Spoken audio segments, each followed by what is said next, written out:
Ko'chatingiz keldi. Hop, qalamchi 80 ga kesamiz. Faqat 70 ga bas. Ha, 80 barobar zapas olamiz. Ha. Zapas olsa mana 1, 2, 3 ta, asosiy bitta turibdimi? Yana 4 ta, 5 ta. Ha. Bizda qancha shox, misol uchun aylanasiga shox bo'lsa, mana bitta ko'z, bitta ko'z tashqariga qo'yiladi. Tashqaridan chiqqan. Buni ham bitta ko'z, bitta ko'z. Bu shakl bo'ladi. Tayyor. Buni qachon kesib tashlaymiz keyin? Keyin buni avgust oyida uladigan. Keyin suv berib, bu qilsangiz plyonka qisadi. Ha. Yaxshi o'shagan. Plyonkasini qilib qo'yamiz, shu bilan bahorda kesiladi bu ham. Ha, bu hech narsa qilinmaydi. Qilinmaydi.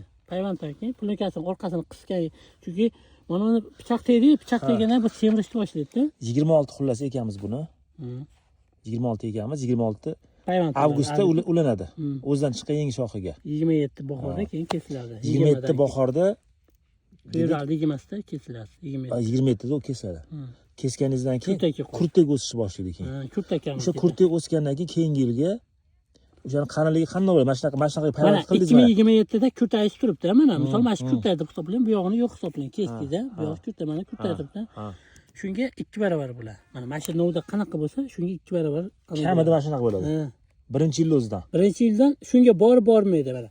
Kami eng kichkinasi shunaqa bo'ladi. Misol uchun bu novda bunaqa bo'ladi. 2 barobar bo'ladi. Shu 2 barobar bo'ladi. Bu 2 barobar. Endi lekin bu 2 barobar bo'lsa shunaqa bo'ladi shox. Tushundim. Demak, baribir tegida ozuqasi baquvvat bo'lishi kerak ekanda. Shunday. Shunda demak biz hozir 26 eksak, 27 o'stiramiz, 28 ga hosil beradi o'shanda. Shunday, to'ppa-to'g'ri. 27 ga siz meva tayyorlab olasiz, o'stirib. Mana shu holatga keladi 27 da. 28 da keyin hosilga unum qilamiz. O'shanda biz hozir qancha unum qilamiz ko'chatda? Ko'chatda qancha ekamiz?